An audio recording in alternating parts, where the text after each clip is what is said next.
Arizona was called for Donald Trump this weekend, and that just turns back all of the blue trends and all of the Democrat votes that we've seen over the past couple of cycles. Now that Donald Trump has won Arizona, he's officially won like all 7 of the swing states, all those battleground states where all the candidates were spending most of their time. Pennsylvania went to Trump, Wisconsin, Michigan, all went to President Donald Trump, North Carolina, Georgia, all of them giving him a resounding victory. But like one of the biggest victories we've seen in a very, very long time. Donald Trump, in fact, clinched the biggest popular vote count by a Republican ever in his 2024 election. And even ABC News was forced to report on how popular Donald Trump was. Donald Trump did better with Latino voters in exit polls since exit polls have been in play. I mean, exit polls were created in 1976, and no Republican candidate has ever had a bigger lead or a bigger amount of support from the Latino voters than Donald Trump did in 2024. He also did better with women than he's ever done before in either of his 2 contests. So all of the attacks on Donald Trump and all of the narratives that Kamala Harris and the Democrats were putting out that Donald Trump's policies would be bad for women evidently didn't work.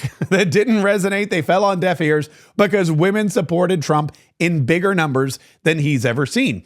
He did better in blue states, but not just blue states, like the bluest of blue states. Think of a blue state, and he did better in states that were 10 times bluer.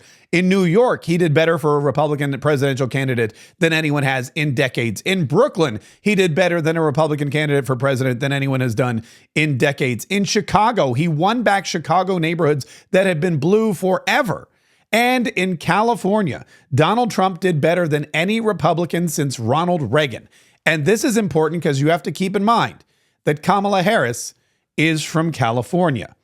Also, as I've mentioned in broadcasts prior, Donald Trump also won the home county of vice presidential contender Tim Walz in Minnesota. So it was a huge, huge historic win for Donald Trump. And of course, President Trump went on to make history again last week when he announced that the first female chief of staff would be Susie Wiles. That was a bombshell that a lot of people were excited about. Even the fake news media and the media on the left couldn't deny that Susie Wiles was a great choice, a powerful choice, the right choice, and of course, a historic choice because she was the first female.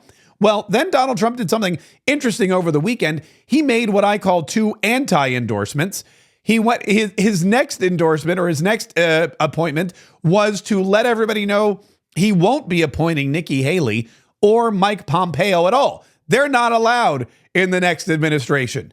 They're not going to be in Donald Trump 2.0. In fact, what he did was he went on Truth Social and he posted, "I will not be inviting former Ambassador Nikki Haley or former Secretary of State Mike Pompeo to join the Trump administration, which is currently in formation.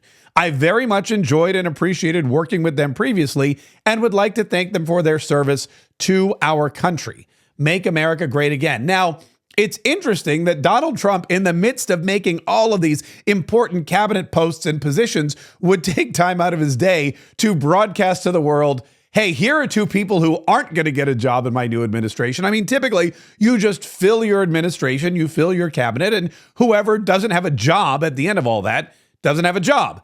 But Donald Trump wanted to let everybody know from the get-go, Nikki Haley and Mike Pompeo will not be part of Donald Trump's second administration. And this is, I think, just an olive branch or throwing a bone to the conservative base that put Donald Trump back in office, who were never fans of either of these people. This was Donald Trump saying, I hear you. I appreciate your vote. I appreciate you putting me back in the White House. And I know that you don't want neocon warmongers or Washington elitists or people who have been in Washington's operation for decades. You want outsiders. You want outliers. You want people who are not part of the machine. You don't want swamp creatures. I get it, and I hear you. And so by announcing this, before he announced any other picks or any other appointments, I think Donald Trump was working to appease the voters and let everybody know, hey, I know how you feel about these 2. They're not going to be in my administration. Have no fear. And of course, it's an interesting tact to take, but Donald Trump is a very Donald Trump's a very interesting person. What he did was, during the campaign, he had a lot of blowback from Nikki Haley, who ran against him. And Nikki Haley said some very not nice things about Donald Trump. I mean, you can't run for president against somebody and say all these terrible things and then expect them to say, okay, it's all water under the bridge. You can come back home now. That's not going to happen. And Donald Trump made that clear. He did announce yesterday, late into the evening, Donald Trump and his team have been working diligently, and they did make another announcement. They announced that Tom Homan will be the border czar. Now, this is a great appointment for lots of reasons. The border czar was never an actual position. It was just something they threw at Kamala Harris, even though she now denies it, to, keep her busy or make them seem like they were, the Biden administration was never really focused on the border as an issue. They never thought the border was an issue. They didn't want to tackle it. They've opened up the border for a reason. So by making Kamala Harris the border czar, they could show that there was maybe some administration effort to tackle the biggest problem we faced in over 100 years, but there wasn't really. Well, Donald Trump has taken that title, border czar, and created an actual job, and he gave it to Tom Homan, former ICE director, and as Donald Trump calls him, a stalwart on border control. I'm pleased to announce, he writes on Truth Social, that the former ICE director and stalwart of border control, Tom Homan, will be joining the Trump administration in charge of our nation's borders. The borders are including, but not limited to, the southern border, the northern border, all maritime and aviation security. I've known Tom for a long time. There is nobody better at policing and controlling our borders. Now, that's true. If you're unfamiliar with Tom Homan, I'll play you this clip this is from the Republican National Convention. Listen carefully to Tom Homan discuss the border situation and how he, and most importantly, President Trump, should handle it. I got a message. As a guy who spent 34 years deporting illegal aliens, I got a message to the millions of illegal aliens that Joe Biden's releasing our country in violation of federal law. You better start packing now.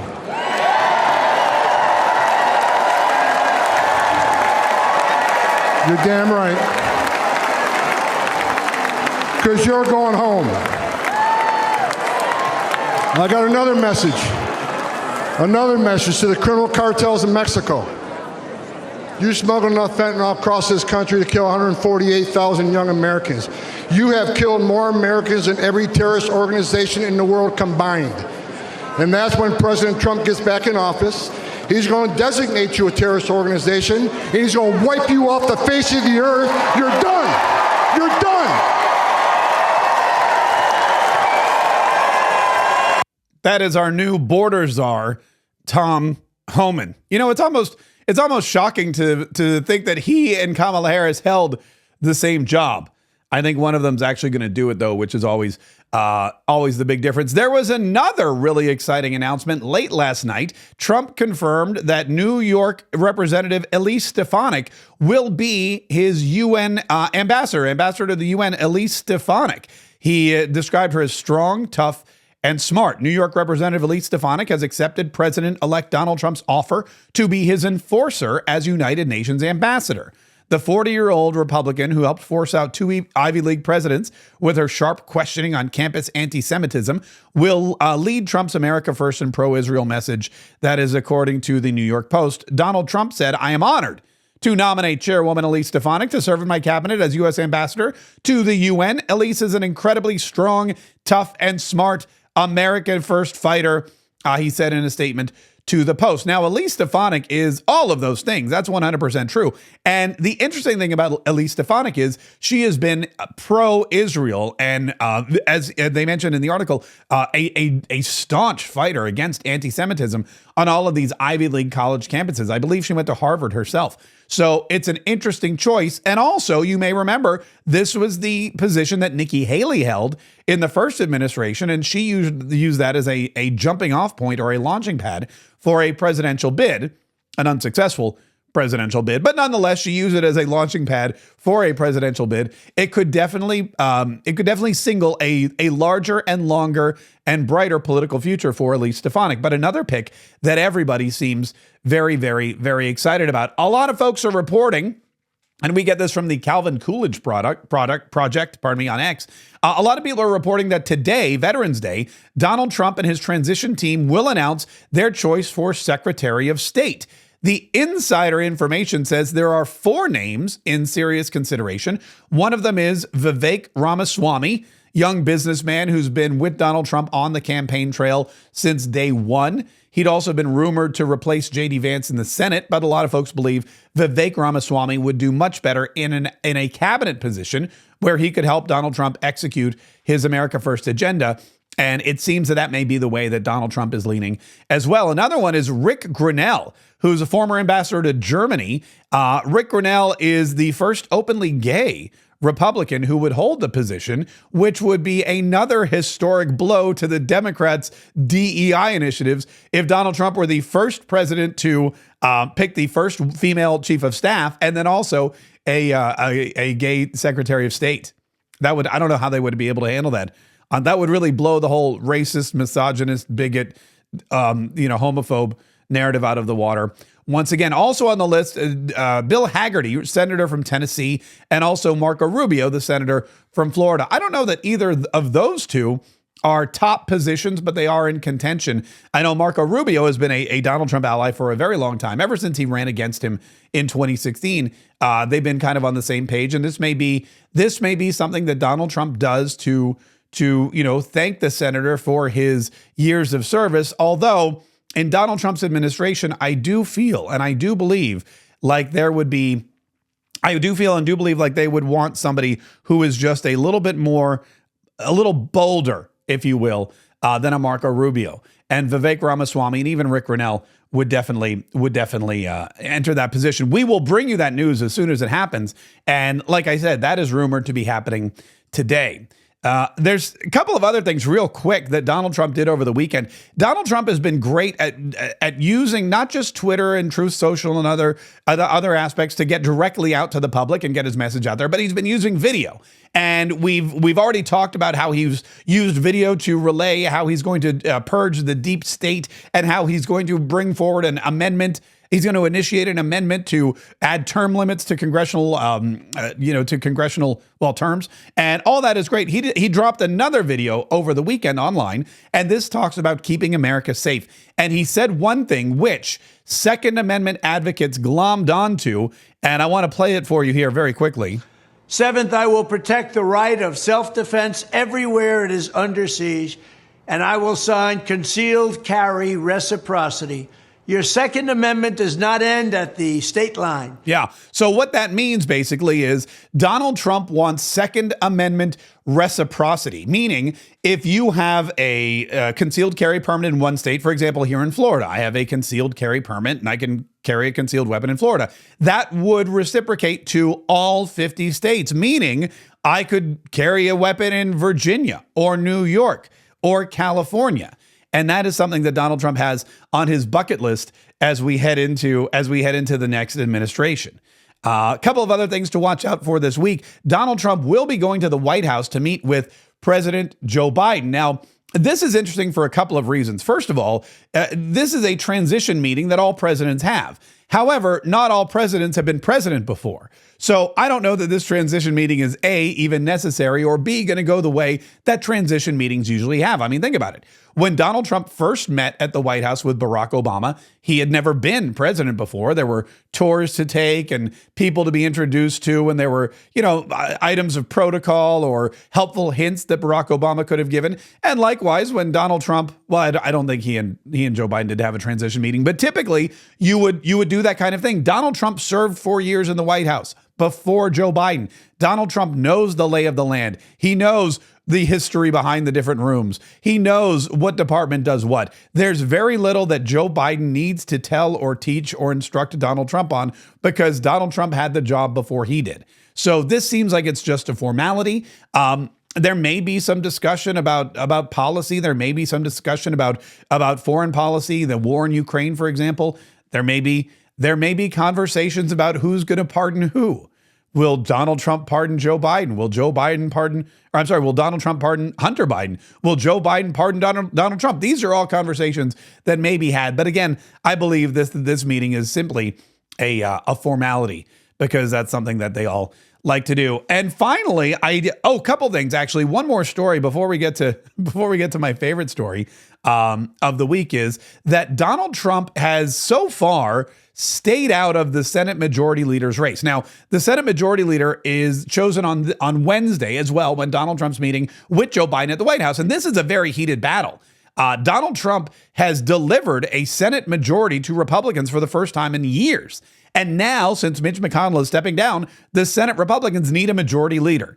John Cornyn and John Thune are two Mitch McConnell acolytes who lead the race. John Thune, I believe, has the most whipped votes at the moment. John Cornyn is second, but neither of those are palatable choices to the America First MAGA voters who put Donald Trump in office. In fact, several high-profile people have come out and said that is not the right choice, including Elon Musk, who's backed Senator Rick Scott from Florida. So far, Donald Trump has stayed out of the fray. He has not picked or endorsed anybody, but he did post on Truth Social, any Republican senator seeking the coveted leadership position in the U.S. Senate must agree to recess appointments, without which we will not be able to get people confirmed in a timely manner. Sometimes the votes can take 2 years or more. This is what they did 4 years ago, and we cannot let that happen again. We need positions filled immediately. Additionally, no judges should be approved during this period of time because the Democrats are looking to ram through their judges as the Republicans fight over leadership. This is not acceptable. Thank you. So Donald Trump only has one request. Whoever the leader is, whether it's John Thune, John Cornyn, or Rick Scott, he wants them to know they must be on board with recess appointments so that he can get his appointments done quickly. All three of those candidates have openly said, yes, we will be in support of recess appointments. Whether or not they're telling the truth remains to be seen. That battle comes to a head on Wednesday, and we will see exactly what happens. All right, finally, there is a story out of Mar-a-Lago that Donald Trump has a brand new dog.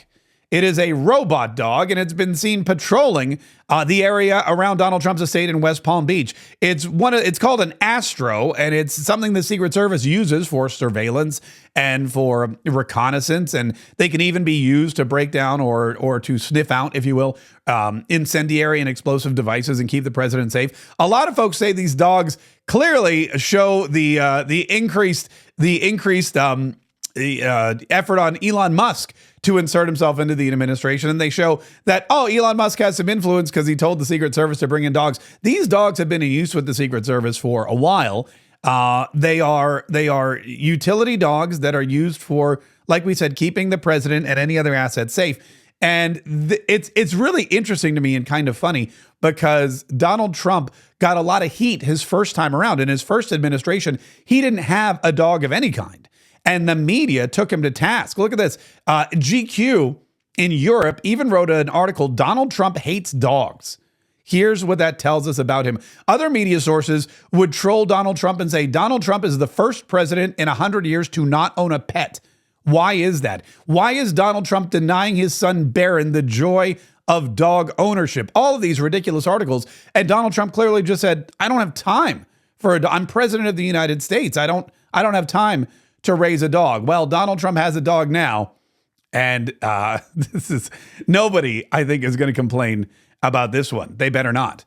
Also, this dog's great because it won't wet your carpet, and also, Haitian immigrants can't eat it. So there you go.